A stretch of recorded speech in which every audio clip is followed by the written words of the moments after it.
back to our channel. For today's video mga kasis, ayan na nga. Available na po ang aking Unit 7. Ayan, oo.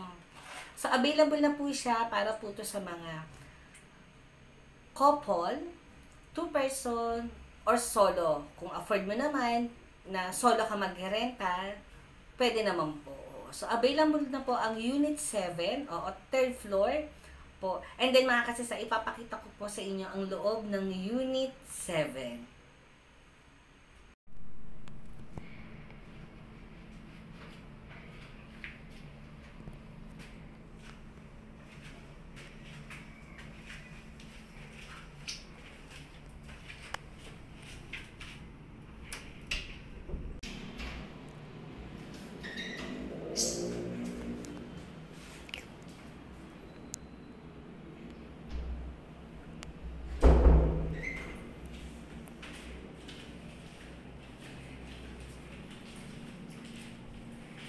So, ayan mga kasis, ito yung ating available na Unit 7. So, ito na po siya.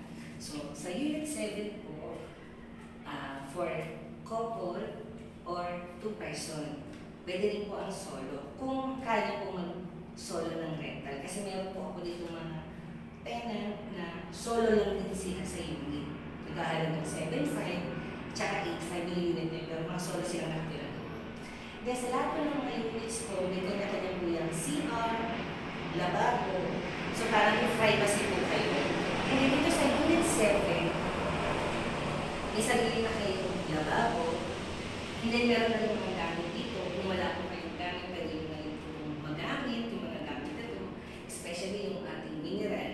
So, available na po yun dito. And then may mga, ayan, may curtain na rin nila yung ating lababo. And then dito sa CR, dito po sa loob ng CR, privacy, so meron na rin siya dito drum at inidoro. So talaga may privacy kayo. Tapos ang ating shower curtain, pinalitan na po natin doon ng bagong shower curtain. And then meron na rin po panlinis ng inidoro. Ayan, sa baba. Ayan. So itong ating Unit 7, available to para sa couple at 2-person. At kung solo ka, nag-iisa ka sa buhay, wala kang jowa, pwede rin po ito. And sa lahat po ng mga units ko, meron po tayong rules and regulation. Ayan, nakalagay po dito para hindi po tayo paulit-ulit at mababasa nyo naman po siya araw-araw. And sa lahat po ng mga unit ko na na-renovate na o na-ayos na, meron na po yung kasama mga curtain, oo. So para naman po may, parang hindi kayo masirip o parang gano'n. And then, provided na namin talaga to.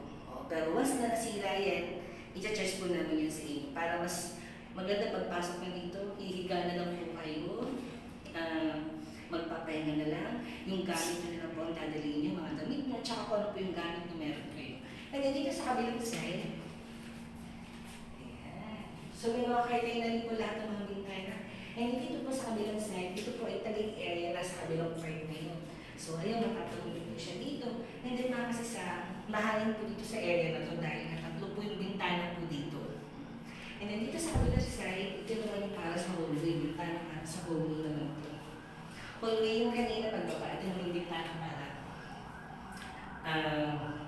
pwede yung buksan kung gusto nyo talaga ng sobrang malakas yung hangin, pwede nyo pong buksan po lahat ng mga bintana. Nasa inyo na po yan. So ito yung ating Unit 7 na available.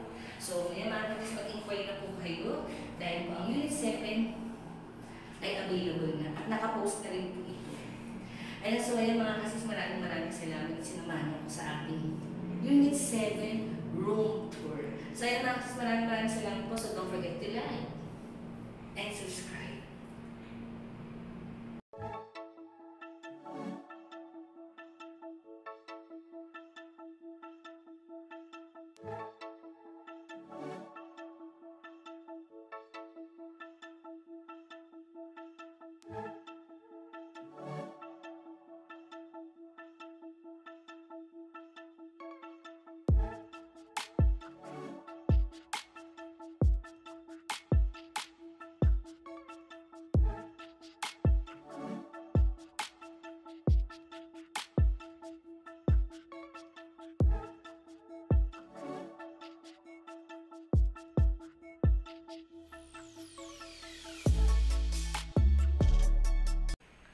welcome back mga kasi. So, ayan. So, nakita niyo na yung loob ng aking Unit 7 dahil available na nga po siya. Oo.